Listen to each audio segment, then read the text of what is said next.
In a season filled with highs and lows, we've just learned that a crucial piece of our lineup is out with an injury. The Maple Leafs are dealing with yet another setback, and fans are left asking, how will this impact our playoff push? With the team gearing up for a pivotal matchup, the stakes couldn't be higher. Who will step up in his absence? Join us as we dive into the details and make sure to subscribe for all the latest updates on our beloved Leafs. The news about Matthew Knies being sidelined with an upper body injury is a tough blow for us Maple Leafs fans. Coach Craig Berube confirmed that Knies is now officially day-to-day, and frankly, we don't have a timeline for his return. This situation is frustrating, especially after witnessing him take a hit from Kirill Marchenko during that unfortunate loss to the Columbus Blue Jackets. It's a reminder of just how fragile our season can be. Losing a player of Knies' caliber, especially this early in the season, puts significant pressure on the rest of the lineup. With Knies likely out for the game against the Ottawa Senators, we need to keep an eye on how this will affect our offensive strategy. Bobby McMann is stepping up to skate alongside Austin Matthews and Mitch Marner, and I can't help but feel a mix of hope and anxiety about this shift. McMann has shown flashes of potential, and now he's got a golden opportunity to prove himself. But do you think this was the best decision? Honestly, I'm torn. It feels like a gamble, especially when we consider how important chemistry is among our top lines.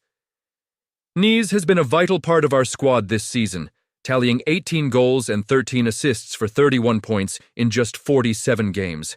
He's been a significant contributor to our power play as well, with 6 points there. He's not just a player, he's a game changer. The fact that he's already faced injuries this season, remember that hit from Zach Whitecloud, adds to the concern.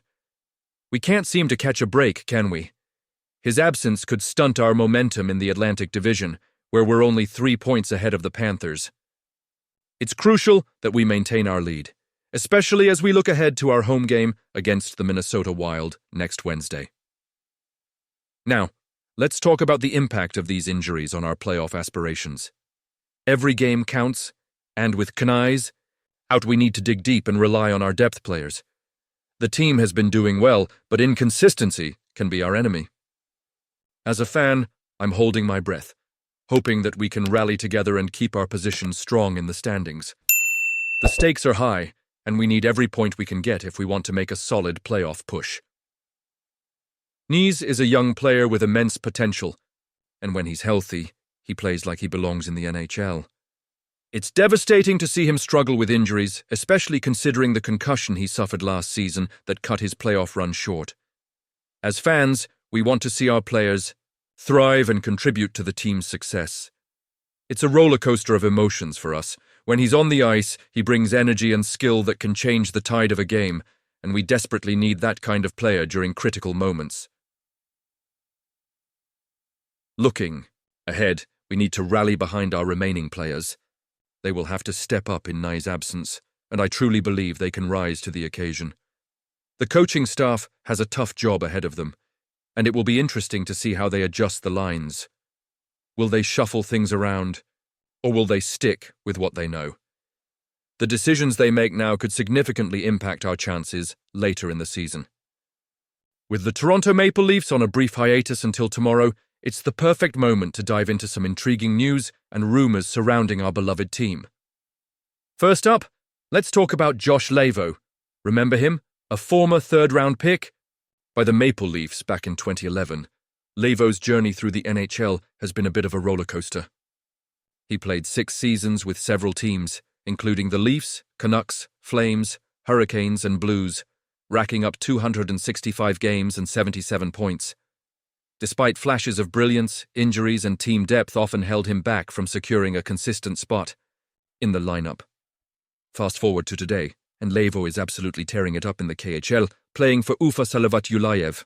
After a stellar first season where he scored 38 points, he's now leading the league with 37 goals and 58 points in just 43 games. It raises an interesting question. Could this impressive performance be his ticket back to the NHL? There's definitely a chance he could catch the eye of some teams looking for offensive firepower. I can't help but wonder if we might see Josh Leivo back in a Leafs jersey someday. What do you think? Could he make a comeback? Now, shifting gears to Ryan O'Reilly, another name that's been floating around in trade discussions. After his brief stint with the Leafs last season, where he notched 11 points in 13 games, O'Reilly signed a 4-year deal with the Nashville Predators. While the Predators have struggled this season, making O'Reilly a potential trade candidate, the logistics of bringing him back to Toronto seem complicated.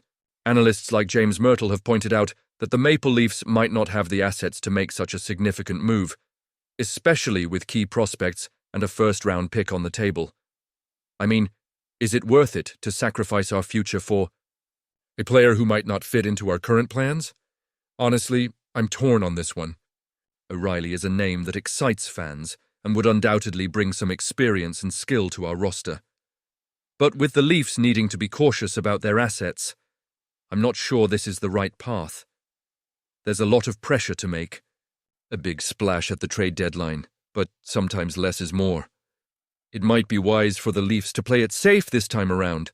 And you, what do you think? I want to hear your opinions down below. Now let's talk about Easton Cowan. What a talent.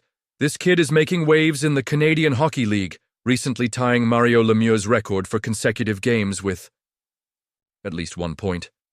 Cowan's streak of 61 games is nothing short of phenomenal, even if it spans across 2 seasons, which might disqualify it from official recognition. Still, it's a remarkable milestone that speaks volumes about his potential. Drafted 28th overall by the Leafs, Cowan has silenced critics with his energetic and fearless play. It's exciting to think about the possibility of him joining the Leafs as a black ace during the postseason. There's something special about being compared to a legend like Lemieux. It not only showcases Cowan's skill but also offers a glimpse of hope for the future. Could he be a future star in Toronto? I certainly hope so. The future looks bright, and I can feel the excitement brewing among fans. Lastly, let's touch on the return of Matt Murray. He's back from the AHL, and it seems like he's finally healthy and ready to contribute. With impressive stats in the AHL this season, it's good to see him back in the mix. But let's be real, Joseph Woll has established himself as the #1 goaltender for the Leafs. Having Murray as a backup provides some much-needed depth, especially as we gear up for a critical stretch of the season. It's a good safety net to have, but will he be able to reclaim the starting role? I want to know your thoughts on all of this. Are you excited about Cowan's record? Do you think Leivo could come back? And what about O'Reilly? Should we make a move for him or stand pat? Join the debate in the comments below, and don't forget to like, share, and subscribe to the channel to stay updated on all things Toronto Maple Leafs. Activate that notification bell to get all the latest updates. Let's keep this conversation going. Go Leafs, go!